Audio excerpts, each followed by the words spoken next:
Cet épisode de Pause Report vous est présenté par la classe Imera. Tout juste créée, cette dernière a pour vocation de tracer une nouvelle voie dans la course au large en proposant un circuit européen à horizon 2027 entre performance et impact environnemental. Pour cela, la classe lance dès à présent un concours d'architectes en les incitant à proposer un plan répondant à une jauge qui combine performance et seuil d'impact à ne pas dépasser, le but étant de montrer que ces deux critères peuvent aller de pair. Les candidats ont jusqu'au 31 août 2025 pour soumettre leur plan à un jury qui délibérera au cours du Grand Pavois fin septembre avant d'annoncer les trois vainqueurs du concours. Pour toutes les infos, rendez-vous sur le site classimer.com ou sur la page LinkedIn de la Classimer.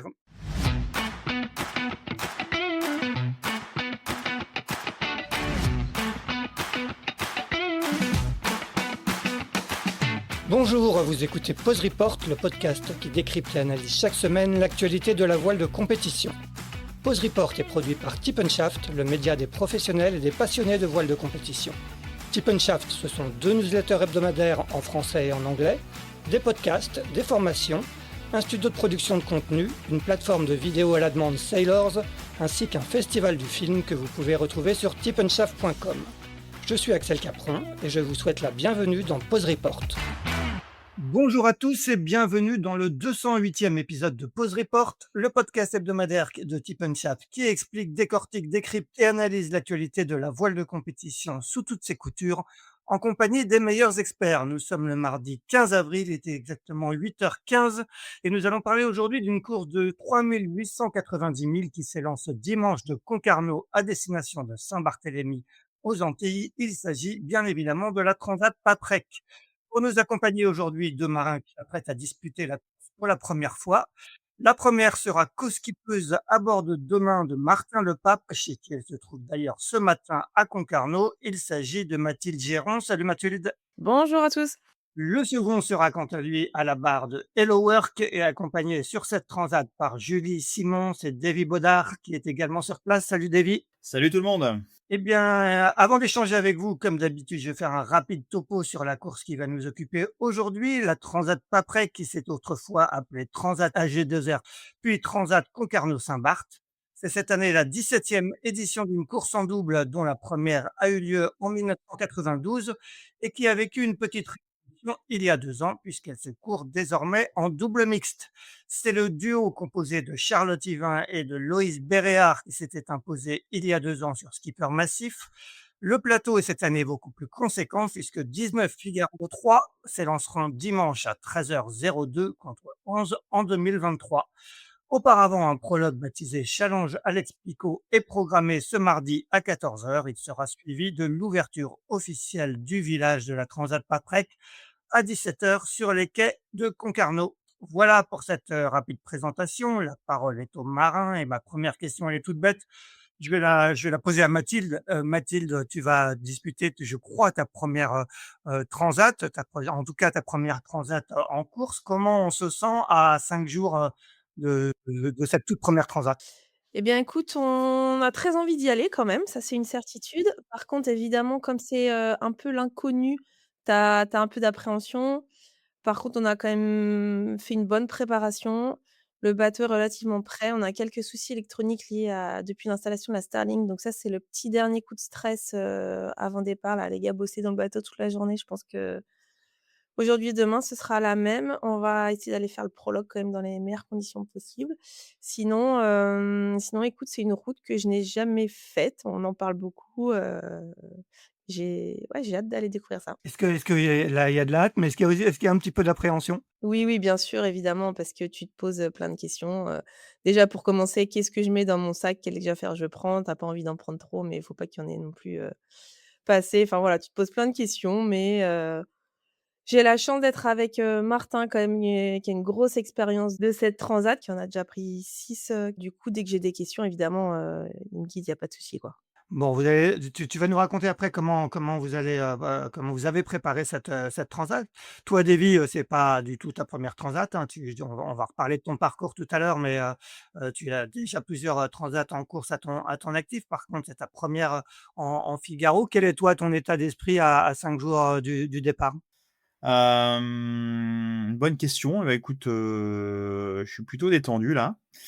Heu, Là, bah, comme toute, transat, on essaye de préparer au mieux le bateau, donc ça on s'est affairé depuis quelque temps là-dessus et du coup, là, on est dans les derniers petits détails, on regarde la météo tous les jours parce que c'est un peu ce qui va dicter, nos prochaines semaines, de course et non, avec Julie, on a très envie d'y aller aussi, comme tous les autres, hein, et de faire une belle régate, de se défoncer sur l'Atlantique. C'est ma première en Figaro 3 en effet, et je reviens en Figaro 3 pour, justement, tester, cette, régate, jour et nuit, à couteau tiré, où le moindre mètre, est forcément, dur à gagner et donc non, non, ça va être intéressant, ça va être sympa. Ça va être très différent, je pense, des dernières transats que j'ai fait, mais ça va être, c'est pour ça que je reviens. Ça va être top.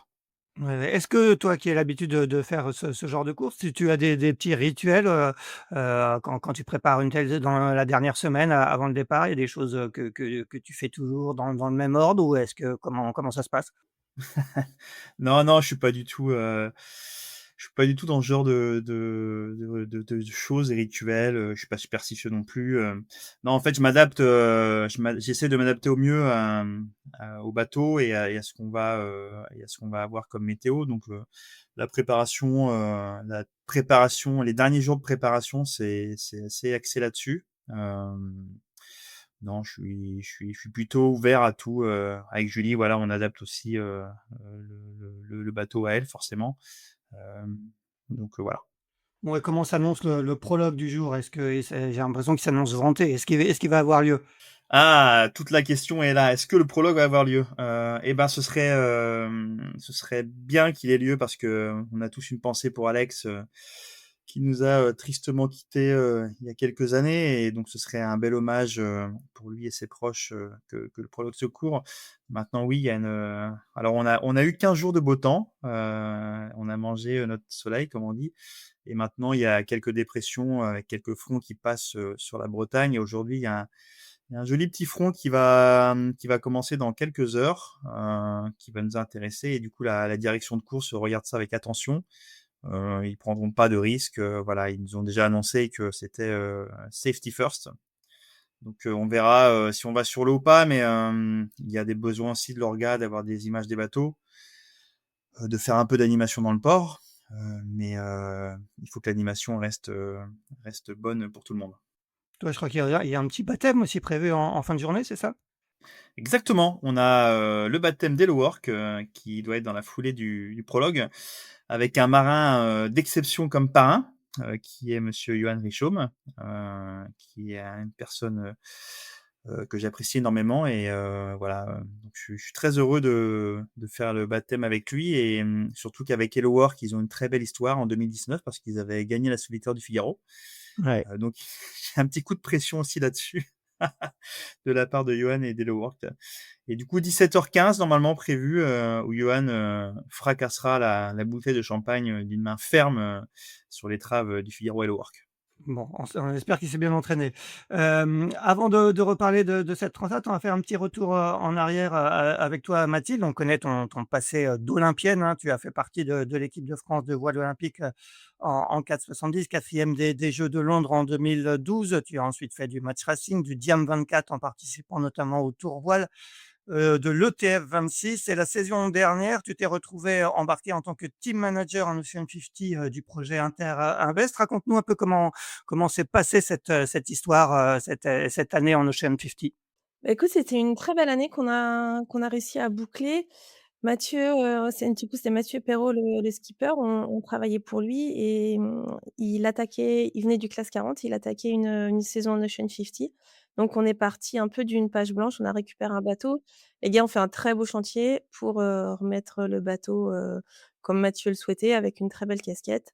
Donc ça a été, grosse course contre la montre pour mettre le bateau à l'eau. Tout le monde a très, très bien bossé. Après on a mis en place la saison. On a réussi à faire quand même des belles courses, ne pas casser le bateau, on a f bah, mine de rien, on a fait quand même pas mal de milles, sur cette saison parce qu'il y avait la route des Terre-Neuve. On est allé à Saint-Pierre-et-Miquelon, donc tu vois, j'ai pas fait de transat en course encore, mais l'année dernière, j'ai quand même emmené le bateau à Saint-Pierre-et-Miquelon, donc ça m'a donné une petit aperçu de ce que ça donnait, quand même 14 jours en mer. Les Figaro, par contre, c'est moins confort que l'Ocean 50 parce que les gars avaient fait une très belle casquette, donc on était à l'abri dessous. Là, au Figaro, ça mouille, très fort. Ça va pas être, la même. Ça va être plus rude, mais on est tous logés à la même enseigne, donc on va se serrer les coudes. Ouais, et comment tu t'es retrouvé embarqué dans cette histoire avec, dans ce nouveau rôle pour toi de team manager? Bah, écoute, l'année précédente, donc 2023, Mathieu m'avait demandé de le coacher un petit peu en bateau volant, parce que j'ai fait aussi pas mal de wasp et on a fait quelques séances ensemble, ça s'est bien passé. Il m'a dit: «Ah, peut-être que tu pourrais rejoindre mon équipe». J'ai dit: «Bah, oui, volontiers», sachant que le projet était basé à Pornichet et que l'idée, c'était de trouver des personnes qui habitaient sur place. Donc on était 4 personnes, à plein temps sur ce projet. On était quand même une petite équipe, donc on n'a pas chômé clairement, mais c'était une très belle aventure, ouais. Ouais, et la navigation en Ocean 50, ça t'a plu? Ah ouais, j'adore.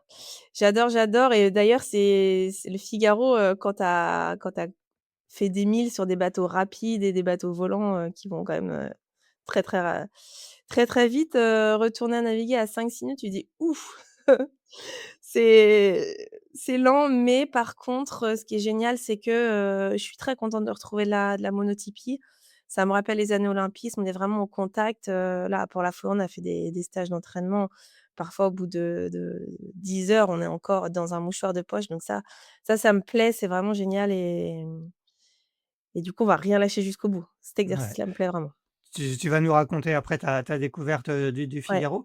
Un dernier mot sur les Ocean 50, c'est encore au programme cette année? Tu penses que tu vas continuer? Je pense que je vais en faire un petit peu, oui, mais du coup, beaucoup moins de par cette transat qui chevauche avec le début de la saison, ouais. D'accord. Davy, à toi de parler un petit peu de ton parcours. Toi, tu vas fêter ton 40e anniversaire, lundi. Tu seras dans le golfe de Gascogne le lendemain du départ de la Transat Paprec. Tu as d'abord été, tu es d'abord un entrepreneur, hein. Tu es à la tête du chantier Nautimor Rainbon. Est-ce que tu peux nous raconter un peu, comment tu as lancé un peu cette histoire? Cette histoire de chantier ou cette histoire de navigation? Cette histoire de chantier, après on va parler de Ah, navigation. le chantier, moi j'ai toujours été passionné de bateaux, notamment de bateaux de course au large. Ça a toujours été quelque chose, d'assez fort en moi dès mon plus jeune âge, et du coup le chantier, j'ai eu l'opportunité de construire quelque chose, à partir de pas grand-chose en fait. C'était un terrain vague, on a construit un bâtiment et j'ai commencé doucement à me construire un métier en fait et qui aujourd'hui, ce métier est essentiellement axé sur la peinture de bateaux de course. On a réussi à développer, du coup grâce à Lorient qui a mis quelques millions sur la table pour développer, toute la base sous-marine, depuis les années 2000. Nous, on a réussi du coup à récupérer, pas mal de clientèle, comme on est basé à Hennebont juste à côté. On a récupéré pas mal de clientèle, donc de course au large et du coup aujourd'hui, on peut dire qu'on est, un acteur reconnu, dans ce milieu, sur les prestations que l'on peut faire et d'ailleurs on a fait la peinture de l'Ocean 50, dont Mathilde a parlé tout à l'heure, qui était à Terravest Ah ouais. l'hiver dernier et on a aussi navigué d'ailleurs avec Mathilde sur un Grand Prix, à Sainte-Maxime, l'année dernière. Et donc le chantier, oui, c'est un peu mon bébé, depuis 20 ans maintenant. Donc je le garde toujours, j'adore ce boulot. Mais à côté de ça, la course au large, ça a toujours été aussi une grande passion d'aller naviguer. Depuis, le début, les années mini, qui ont été des super années. Après j'ai navigué avec Yves Le Blévesque en ultime. J'ai fait beaucoup d'IMOCA avec Louis Burton, du 40 pieds ces derniers temps et là je retourne au Figaro, parce que ça me plaît et puis je fais un petit projet, pour moi, cette année. Ouais, justement, tu as fait une saison de Figaro, je crois, en 2022, hein, c'est ta 1re, solitaire. Tu reviens, cette année sur le circuit. Qu'est-ce qui t'a décidé à te lancer sur un circuit? Sachant que toi, comme tu disais, tu as déjà navigué sur des supports, plus rapides, et notamment les IMOCA. Ouais, c'est vrai que du coup, quand on regarde un peu le parcours, c'est un peu le monde à l'envers. Ouais. Pourquoi redescendre, de gros bateaux vers des petits bateaux? Généralement, c'est l'inverse. Ju parce que justement en 2022, je suis allé faire un tour sur le circuit Figaro que je n'avais jamais pratiqué. Je suis arrivé la fleur au fusil en me disant, «Bon, bah, je vais voir, mais ça va être compliqué». Donc en effet, c'était un circuit très dur où il faut beaucoup travailler. J'ai vraiment eu la chance de faire une belle solitaire du Figaro, et du coup, ça m'a laissé un petit goût de trop peu et je me suis dit: «Davy, il faut que tu reviennes, faut que tu ailles finir un peu le boulot que tu as commencé». Et cette année, bah, les étoiles se sont alignées pour ça. J'ai trouvé un partenaire qui s'appelle Hello Work, Une filiale du groupe Telegram, hein, on qui rappelle. est une filiale du groupe Telegram, exactement, exactement, et qui a déjà fait de la voile et qui voulait revenir, sur la voile, et on s'est rencontrés et on s'est dit oui, et ça m'a permis de me lancer sur cette saison, 2025. Alors pour l'instant, on fait juste la Transat Paprec, mais si ça se passe bien, on va essayer de continuer ensemble, et du coup revenir sur Circuit Figaro, mais avec, préparation bien différente de 2022. En 2022, j'avais fait aucun entraînement de Figaro. Voilà, je suis arrivé, tout seul, à faire les courses, et cette année, on s'est appliqué à naviguer en flotte, au pôle de l'Orient. J'ai beaucoup progressé, heu, donc ça, c'est top, j'ai réussi à avoir ce que j'étais venu chercher, et on va essayer de concrétiser tout ça, sur cette, belle transat. Et tu arrives justement à concilier ton rôle de patron du chantier Nautimor avec une préparation, poussée ça pour la Transat Paprec? Bah, tu vois, là, je suis en double PC, là. Je suis à un côté, un côté avec toi, transat, et un côté chantier à côté. Non, je jongle toujours entre les 2. Après, comme on est dans le même milieu, ça se recoupe parfois, mais ça demande un exercice, assez intense parfois. Mais c'est comme ça que j'aime vivre. J'aime bien quand être occupé, tout le temps. Mais je sais aussi faire la part des choses, et là, je me concentre vraiment sur la course. Maintenant, avec l'expérience, j'ai la chance d'avoir quelques raccourcis pour préparer ce genre d'événement. Mais oui, oui, ça demande, un petit jonglage, mental et physique, intéressant. Davy, tu as aussi beaucoup, comme, on le disait, beaucoup, navigué en IMOCA, notamment avec Louis Burton, comme tu le disais, en participant 3 fois à la Transat Jacques Vabre. Qu'est-ce que tu gardes un peu de toutes ces expériences? Et est-ce que l'IMOCA, ça peut être un jour un objectif pour toi? Alors, toute expérience, pour moi est forcément une bonne expérience, qu'elle soit bonne ou mauvaise. L'IMOCA, ça a été un grand pas vers l'inconnu au début, parce que quand Louis m'a proposé la première Jacques Vabre, moi, j'avais juste navigué un petit peu en IMOCA, mais sur des bateaux, non foilers, donc des bateaux un peu plus classiques, et c'est vrai que du coup le step entre ce que je faisais avant et ce qui se passait, dans le futur, était un peu grand, mais j'y suis allé à fond, et ça a super bien marché. J'ai trouvé ça incroyable. C'est des machines, j'ai vu l'évolution en 6 ans entre presque 3 Vendée Globe. Il y a eu une explosion technologique qui a été tellement intense. On est sur des machines de course, qui sont d'une rare complexité, peut-être pas autant qu'un Ultime, mais quand même, et du coup, c'est une navigation très différente, de ce qu'on peut faire conventionnellement. Il y a une gestion technique énorme, une maîtrise, de tout le bateau qui est hyper importante, qui est prépondérante à chaque instant. Du coup, c'est très intéressant, intellectuellement. Maintenant, au niveau de la régate, ça l'est un petit peu moins, parce que en fait, t'es pilote du bazar, et t'es non régatier. Enfin, t'es moins régatier. Donc non, non, c'était une parenthèse, enfin une parenthèse. Ça a été une époque, que je regrette pas du tout. Au contraire, et est-ce que ça m'a donné envie d'aller plus loin sur l'IMOCA? Peut-être bien. Alors du coup, j'ai vécu ça, en backside, tous ces Vendée Globe, mais c'est quelque chose, alors déjà, de très très dur, le Vendée. Ça fait un peu son chemin dans ma tête. Alors pourquoi pas? Pourquoi pas? C'est quelque chose, c'est un peu le Graal, hein. C'est avant qu'il soit trop tard. J'ai 40 ans, bon, je peux encore aller jusqu'à 50, et puis après on calmera un peu, hein. Je n'irai pas comme, peut-être Jean Le Cam, à faire des Vendées à 60, quelques années. Mais voilà, mais c'est des bateaux, c'est des super bateaux, avec des projets autour qui sont très gros. Voilà, c'est très loin de ce qu'on fait aujourd'hui en Figaro, mais oui, ça m'intéresse, ouais. Ça, mais comme le Class 40 m'intéresse beaucoup, comme le Ocean 50 m'intéresse beaucoup aussi. J'adore tous les supports, et je suis prêt à faire plein de nouvelles expériences. Mathilde, toi, tu as touché à pas mal de supports. Est-ce que l'IMOCA, est-ce que c'est un support qui te tenterait? Tu aimerais bien essayer? Tu as déjà essayé? Non, j'ai jamais essayé les nouveaux IMOCA à foil. C'est vrai que j'aime découvrir tout ce que je connais pas, donc effectivement, tu as l'envie de découvrir, ces belles machines qui sont quand même incroyables. En revanche, un Vendée Globe, moi, personnellement, ça ne m'attire pas du tout, quoi. Et du tout, 3 mois tout seul en mer, aucune envie.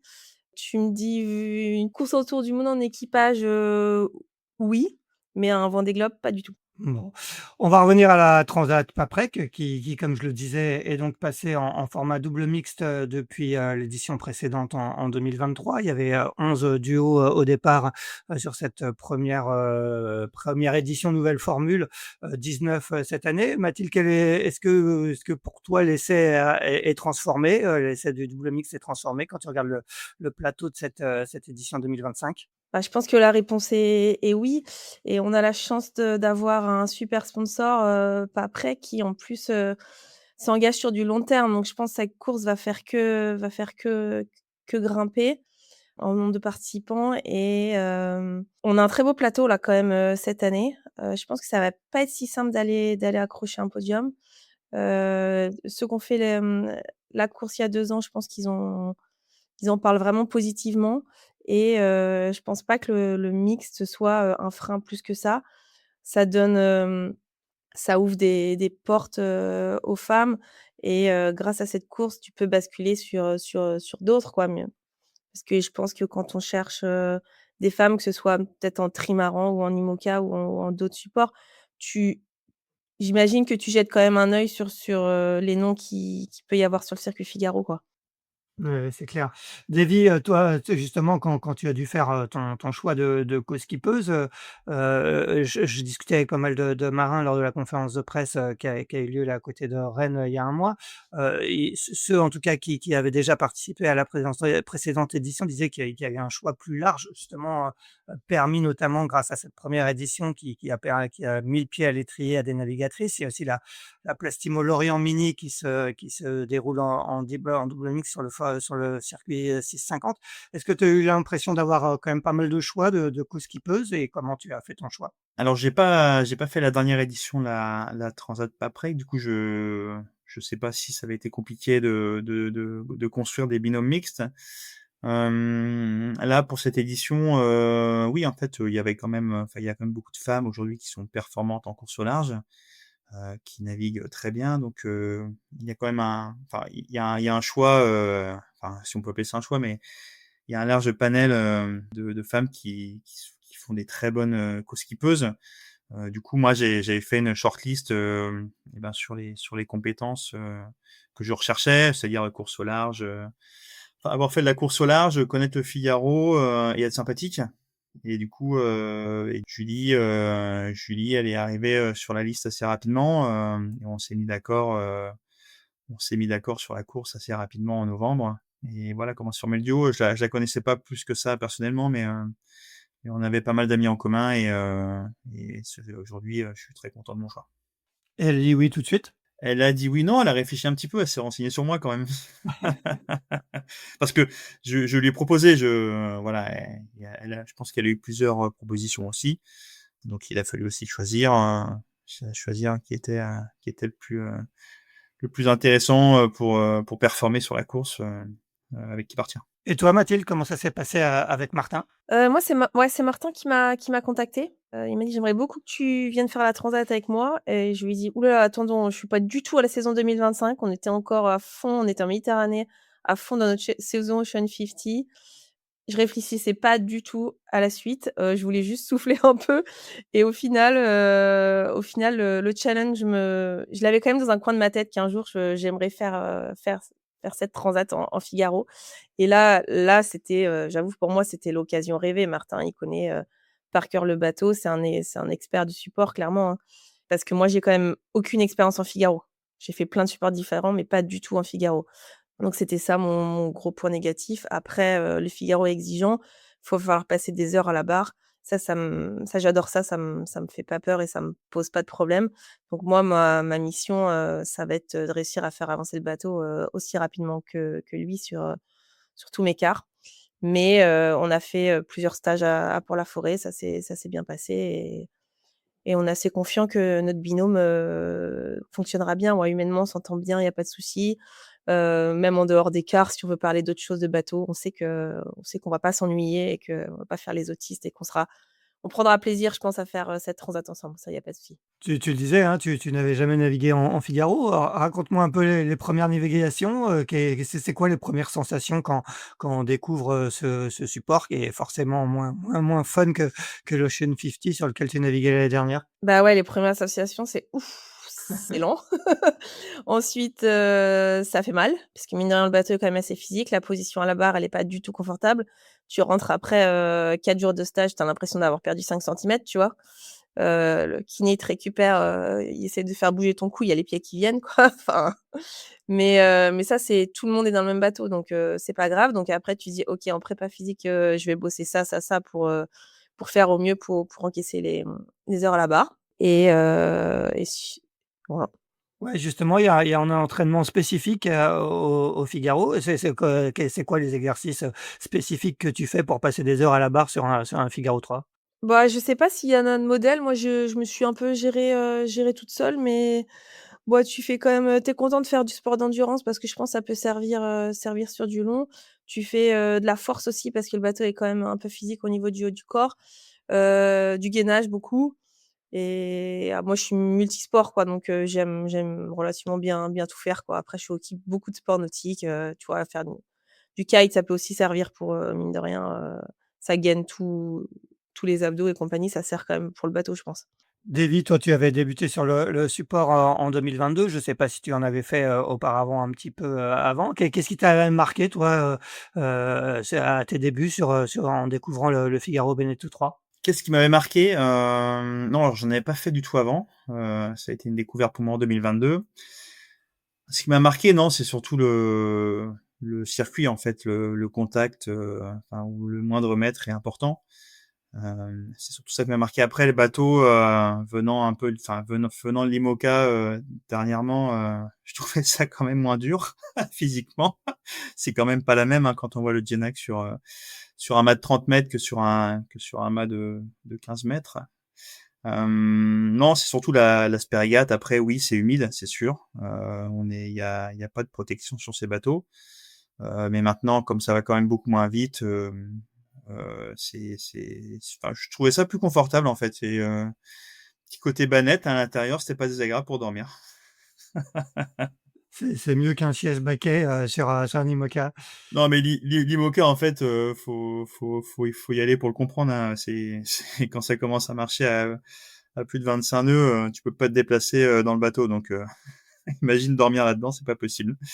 Avec le bruit qui va avec, voilà, la vie est très très compliquée.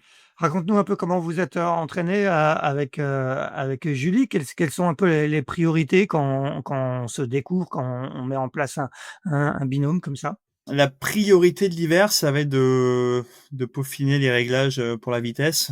Je pense que la vitesse est une des clés de la réussite en Figaro. Enfin, quand on parle de vitesse, c'est essayer d'aller 0 à 1 nœud plus vite que l'autre. Hein. C'est pas 3 nœuds. Hein. C'est vraiment des pouillèmes.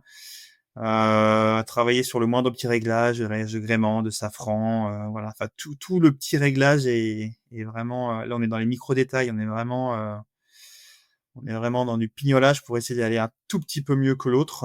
Et après, avec Julie, qu'est-ce qu'on a travaillé? En fait, on sait faire du bateau, donc tout ce qui était manœuvre et tout, ça passe plutôt bien. Voilà, c'est surtout travailler sur le bateau et même la cohésion à bord. En fait, ça se fait tout seul.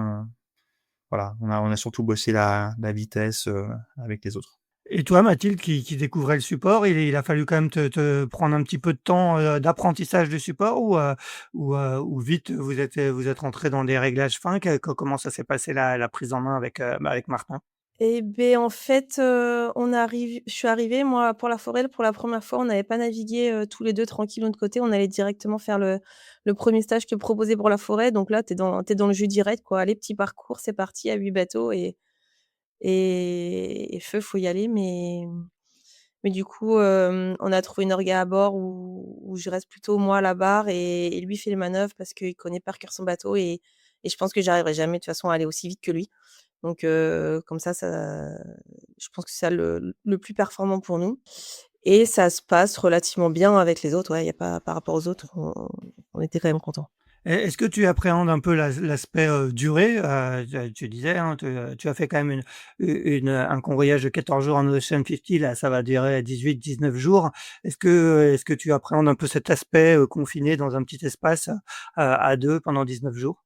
L'espace confiné, non, ça me dérange pas. Le fait que la transat soit dure, ça t'appréhendes un peu, mais je suis quand même dure au mal, donc je pense que je vais bien l'encaisser.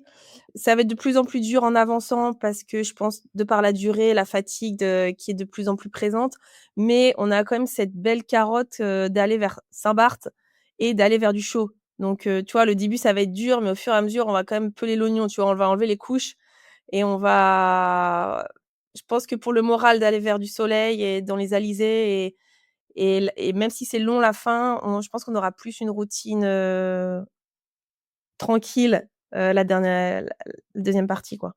Et comment vous avez préparé, cette Transat Paprec d'un point de vue purement météo? Et vous avez eu, les cours de Jean-Yves Bernot au pôle? Ça s'est passé comme ça? Exactement, c'est ça.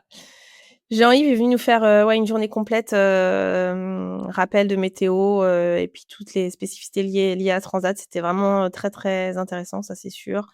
Très précieux, et du coup après, notre travail, ça va être de bien mettre en application tout ce qu'il nous a dit, pour, réussir au mieux, nos choix stratégiques, quoi.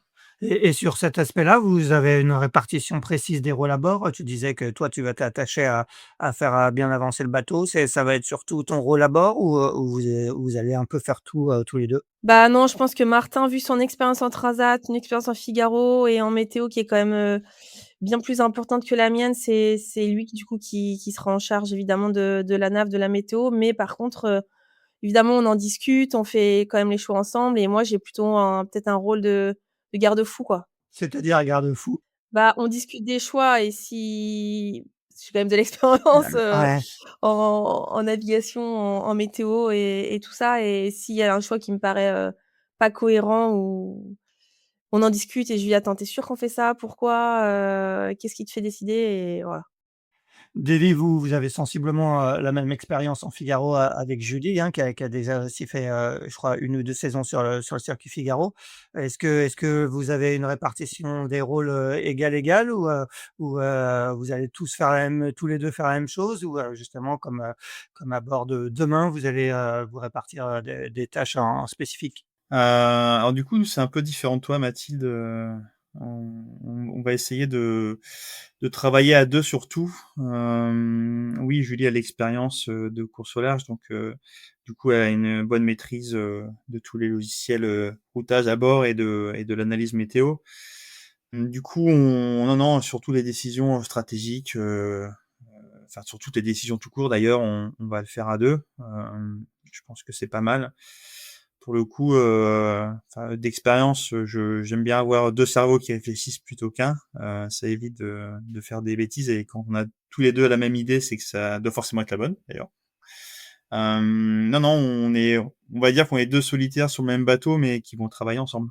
Toi qui as eu l'expérience des transats en double, hein, avec, Louis, c'est quoi le secret d'un bon duo, d'un duo qui fonctionne bien? La bonne humeur, hein, toujours. Non, la bonne humeur, prendre soin de l'autre, ça me paraît toujours, une évidence et c'est une vraie force, ouais. C'est-à-dire écouter l'autre, on n'a pas, physiquement, on n'a pas les mêmes besoins, donc il faut pas faire, voilà, tu fais ton quart de 2 heures et moi je fais le mien de 2 heures. Non, il faut toujours, pour moi, être à l'écoute de l'autre, sur toute la gestion du bateau à bord et pour que chacun, soit en bonne forme, physique, permanente et mentale. Et cette bonne humeur avec Julie, elle sera, présente à bord? Est-ce qu'en 3 mois, je sais pas, en 3 mois de préparation, on a le temps de se dire: «Bah oui, ça va le faire», est-ce que tu as un petit peu de recul, sur, un peu le contexte qui va être le vôtre pendant ces 3 semaines, ou un peu moins en mer? Non, mais j'ai un petit cahier de punchline, Du coup, je les passe au fur et à mesure et quand je vois que ça passe, je continue. Sinon, je renchaîne sur une nouvelle. Et donc, on détend l'atmosphère comme ça. Non, je sais pas, faut être sympa, faut essayer de se détendre tout en restant focus sur l'objectif commun qui est la perf. Mais j'ai jamais fait de course en équipage ou en duo où ça s'est mal passé, donc je me dis que ça va bien se passer. Et puis on a fait quand même pas mal de navigation ensemble et il y a eu, enfin, ça se passe très bien, ouais, ouais, ouais, il y a aucun souci. Parlons justement de perf et d'objectifs. On va demander à Mathilde. Mathilde, tu es co-skippeuse du marin, je crois, qui est quasiment le plus expérimenté sur cette Transat Paprec au départ de cette édition. Toi, tu as aussi beaucoup d'expérience, même si tu en as un petit peu moins au large. Quelles sont un peu vos ambitions et comment vous vous situez quand tu regardes la concurrence de cette Transat Paprec? Bah, Martin, il a comme je te disais, il a fait beaucoup de transat, mais il lui manque un podium. Donc, clairement, l'objectif, c'est d'aller chercher un podium.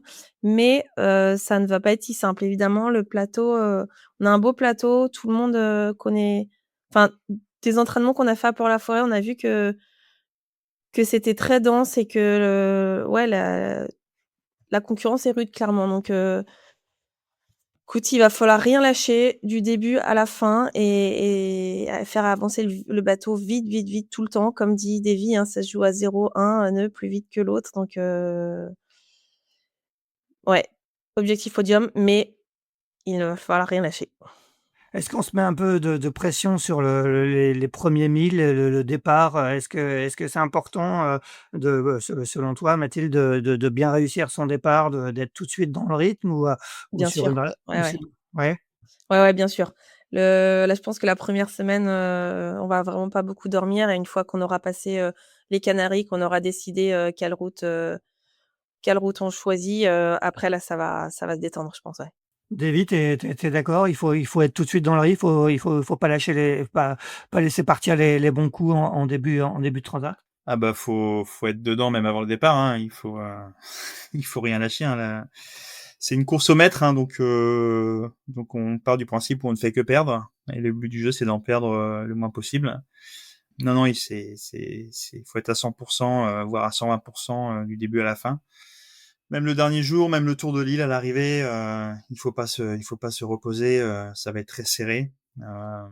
Oui, on va être fatigué, mais on va être heureux. Et toi, quelles sont un peu tes attentes en termes de résultats? Mathilde parlait de podium, j'imagine que c'est sensiblement les mêmes? Bah, oui, oui, on fait de la course. Donc le but du jeu pour tout compétiteur, c'est d'arriver devant les autres. Sinon, sinon on irait faire des rallyes ou des croisières. Mais oui, oui, oui, avec Hello Work, on a pour ambition de faire une bonne place. Maintenant, le plateau est très relevé. Il y a 19 bateaux. Il y a peut-être 80% de la flotte qui peut gagner la transat sur le papier, mais en même temps, il faut se méfier de tout le monde. Donc ça va être dur. Le podium, ça me ferait énormément plaisir. Maintenant, une place dans les avant-postes, ça me ferait plaisir aussi. Une victoire, je réserve un vol pour tout le monde pour Las Vegas et on va fêter ça pendant une semaine. Et puis Attention, voilà. prends pas trop d'engagement quand même. Je privatise l'île pendant 3 jours et on ne sort pas de l'île. On va faire, nous, notre traditionnel article qui va gagner la Transat Paprec dans la prochaine newsletter avant vendredi. Si je devais te poser la question, Davy, tu citerais qui? C'est qui le favori? Est-ce qu'il y a un favori de cette Transat Paprec, histoire de mettre la pression sur les autres? Ouais, bah en fait, si on lit les quelques papiers qui sont sortis, alors nous on nous place comme outsider, ce qui est pas mal. Hein, c'est le duo qui arrive discrètement par derrière pour shipper la place au vainqueur. Qui est-ce qui a été cité comme favori? Ben je crois que c'est les vainqueurs en titre, hein, qui sont mis sur le haut de la pile. Voilà, ils ont l'expérience, ils ont l'équipe, ils ont le sponsor qui va bien, ils ont le talent. Ils ont toutes les cases pour gagner. Maintenant, c'est un sport mécanique. On sait pas comment ça va se passer, mais moi, je me méfie de tout le monde. Tout le monde est bon, tout le monde a ses avantages, tout le monde a ses petits défauts. Voilà, je me mets la pression quand même parce qu'il faut bien faire. C'est important parce que si on se met pas la pression, bah, on y va trop à la cool et ça marche pas. Donc je me mets la pression, je mets la pression sur Gilles aussi, mais elle est très, il y a aucun problème avec ça. On fera du mieux qu'on peut et Outsider, c'est une bonne, pour moi, c'est une bonne place avant le départ. Psychologiquement, c'est pas mal.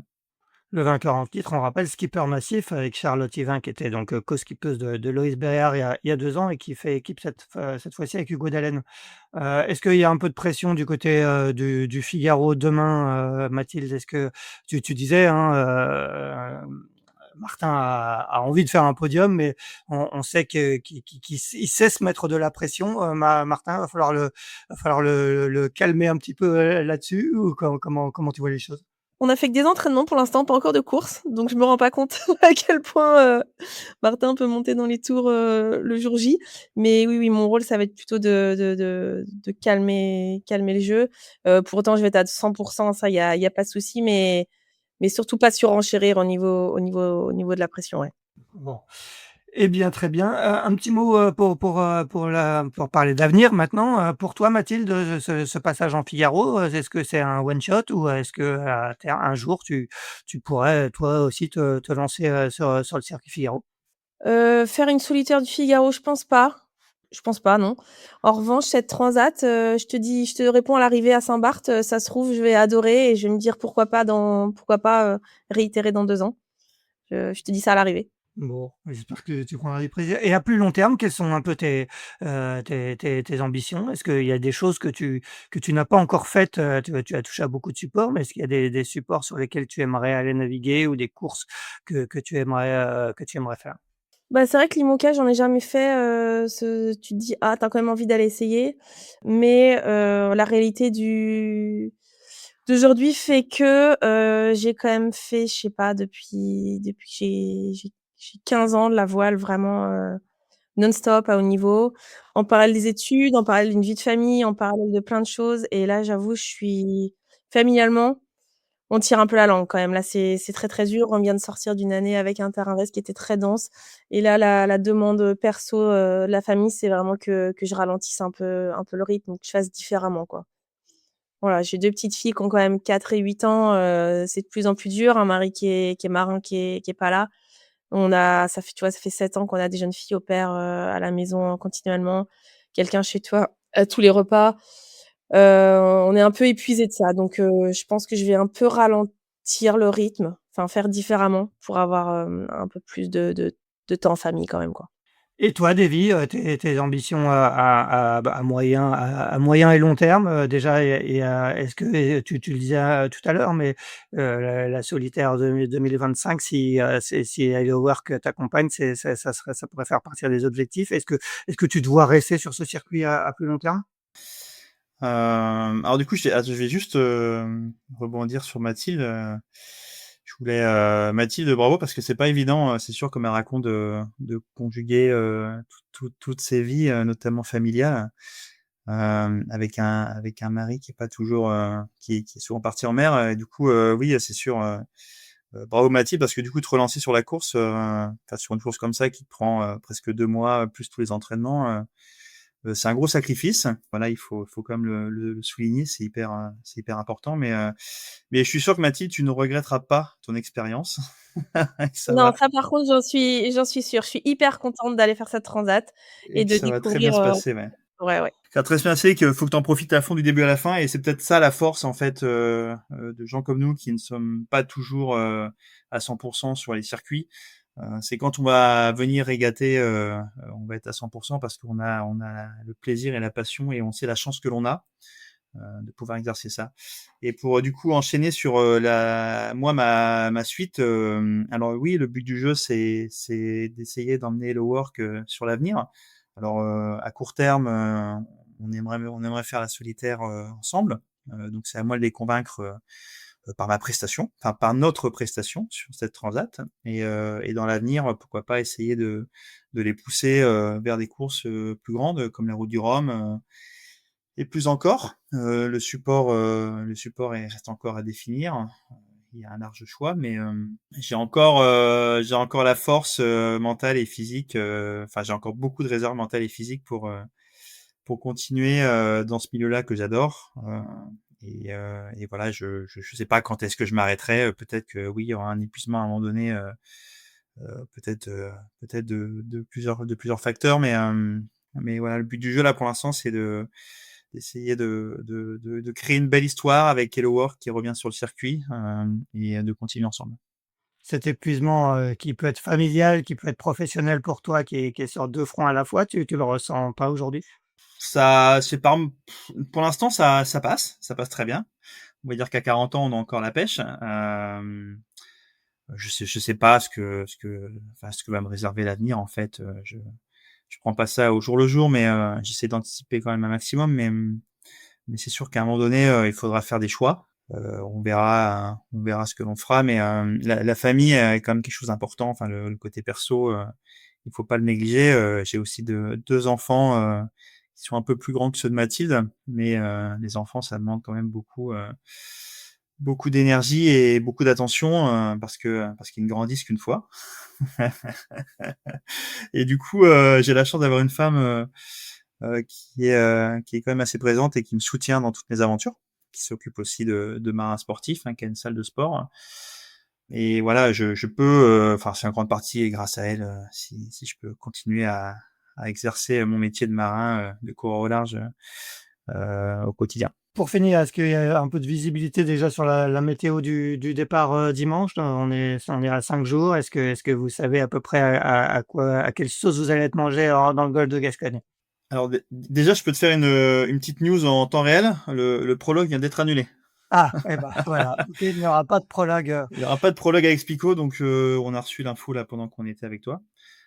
À cause des conditions météo donc qui sont trop fortes pour faire quelque chose en sécurité. Pour le départ, écoute, c'est très instable.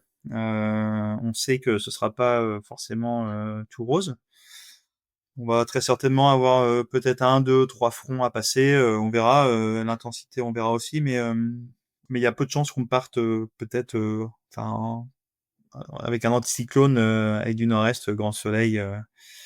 Vers le Cap Finistère, donc on va se faire un petit Gascogne peut-être un peu tonique, peut-être un long de Portugal tonique aussi, et par contre derrière ce serait bien que ça redevienne sympa pour pour enfin plonger vers les Alizés et traverser l'Atlantique au portant pour aller chercher ce qu'on est venu chercher avec ces bateaux-là. Mais les entre le modèle américain, le GFS, et le modèle européen qui est le CEP, ils sont pas vraiment raccords. Voilà, donc on va affiner ça. Je pense qu'à 48 heures du départ, on sera à peu près fixé sur ce qu'on va être, mais voilà. Mathilde, pour finir, le programme des prochains jours, c'est continuer à faire un peu de sport, c'est la météo. Raconte-nous un peu c'est à quoi tu vas occuper les 5 jours qui vous séparent maintenant du départ, et vu qu'il n'y a pas de prologue cet après-midi. Bah, nous, je t'avoue que cette info qui vient de tomber du prologue annulé, on est plutôt très heureux parce que depuis que ils nous ont installé les antennes Starlink sur le bateau récemment là, pour cette transat, et depuis qu'on l'a installé, on a pas mal de problèmes électroniques à bord. Donc là, les spécialistes étaient toute la journée sur le bateau hier, je pense aujourd'hui et demain, et nous, la priorité, c'est de résoudre tous ces soucis avant de partir. Sinon, pour le reste, on est à peu près prêt, il y a pas de souci. On aimerait bien, ouais, réussir à faire du sport un peu tous les jours quand même avant de partir, et moi, je vais essayer de rentrer le soir là. J'ai la famille qui arrive aujourd'hui vers la Torche là, en vacances. Je vais essayer d'aller les retrouver un peu le soir avant de partir quand même, quoi. Eh bien, très bien. Eh bien, merci beaucoup à tous les 2. On vous souhaite une excellente transat Paprec. On rappelle, départ dimanche à 13h02 de Concarneau à destination de Saint-Barth, avec 19 duos au départ, dont ceux de demain et Hello Work. Merci à tous les 2. Très bonne journée. Et quant à nous, on se retrouve mardi prochain pour le 209e épisode de Pause Report. Merci à toi. Merci beaucoup et bonne course à tout le monde. Voilà, et bon suivi surtout, ça va être intense. Allez, salut, ciao. On est sûr. Merci, ciao. Merci d'avoir écouté cet épisode de Pause Report. N'hésitez pas à nous dire ce que vous en pensez en bien ou en mal, et n'hésitez pas à le partager. Si vous souhaitez suivre l'actualité de la voile de compétition, je vous encourage à vous abonner à la newsletter de Tip & Shaft, envoyée chaque vendredi à 17h. Pour vous inscrire, ça se passe sur tipnshaft.com. À bientôt.